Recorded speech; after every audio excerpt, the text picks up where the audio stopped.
Alright students, welcome to the wild ride through literary history. Buckle up because literature has been around for a long time.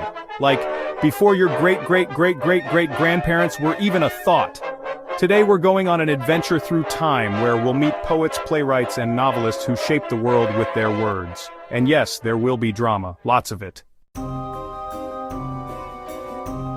Imagine a world with no Wi-Fi, no books, and no TikTok. What do? You tell stories. That's what ancient people did. They sat around fires, looked dramatically at the stars, and told epic tales. Some were so good that people decided to carve them on clay tablets and stones. Meet the Epic of Gilgamesh, a story about a hero who just can't catch a break. Then we have the Greeks with the Iliad and the Odyssey, where gods, warriors, and one very angry Achilles takes center stage. Oh, and India gave us the Mahabharata, the longest epic ever. Seriously, it's longer than all Harry Potter books combined. The Middle Ages, a time of castles, dragons, and knights who needed hobbies. Literature here was full of epic quests and religious stories. We have Beowulf, the tale of a guy who decides fighting a monster with his bare hands is a good idea. Then there's Dante's Divine Comedy, where a dude takes a grand tour of hell. Spoiler, it's not a vacation spot. And Geoffrey Chaucer's Canterbury Tales, basically a group of people telling wild stories on a road trip. This era was basically the literature version of a party. People were rediscovering ancient texts and bam, out comes William Shakespeare. The guy wrote 37 plays, including Hamlet, Macbeth, and Romeo and Juliet. Fun fact, Romeo and Juliet is not a love story, it's a bad decision story.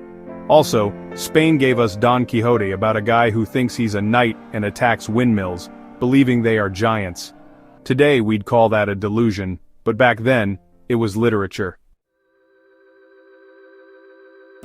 If the Renaissance was a party, Neoclassicism was the morning after cleanup. Writers were all about rules, structure, and logic. Imagine your strictest teacher writing poetry.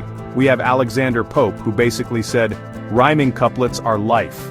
And Jonathan Swift, who wrote Gulliver's Travels, a book about a man visiting lands filled with tiny people, giants, and talking horses. Swift was basically the satirical YouTuber of his time. Forget rules. The Romantics wanted to feel things. They loved nature, emotion, and staring at the moon while writing sad poetry. William Wordsworth and Samuel Taylor Coleridge wrote poems about lakes, clouds, and the deep meaning of a single flower. Meanwhile, Mary Shelley at just 18 gave us Frankenstein, proving that if you stay up too late telling ghost stories, you might just invent science fiction. Imagine writing a novel so long that readers need an actual break between chapters. That's Victorian literature. Charles Dickens was the king of this era. His books, like Oliver Twist and Great Expectations, were dramatic soap operas. Then we have Charlotte Bronte's Jane Eyre, featuring one of the most complicated relationships in literature, and Thomas Hardy, who basically wrote tragedies disguised as novels. Modernist writers took one look at the world and said, "Let's experiment." They broke all the rules. James Joyce wrote Ulysses, a book so complicated that people are still trying to understand it. Meanwhile, T.S. Eliot's The Wasteland was like poetry, but also like a puzzle. This was also the era when F. Scott Fitzgerald gave us The Great Gatsby, proving that throwing a big party doesn't fix your problems, especially if you're obsessed with a girl who doesn't even like you. And now, we enter the anything goes era. Writers mix fiction with reality, break the fourth wall, and question everything.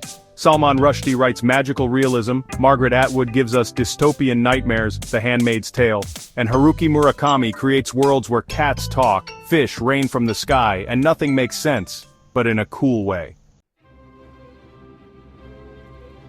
And there you have it. Literature from ancient storytelling to modern weirdness, from epic heroes fighting monsters to confused men attacking windmills, from love tragedies to mind-bending experimental works, literature has everything. So next time someone says books are boring, just tell them about Beowulf wrestling monsters, Don Quixote charging at windmills, and Frankenstein's monster having an existential crisis. Now go forth and read.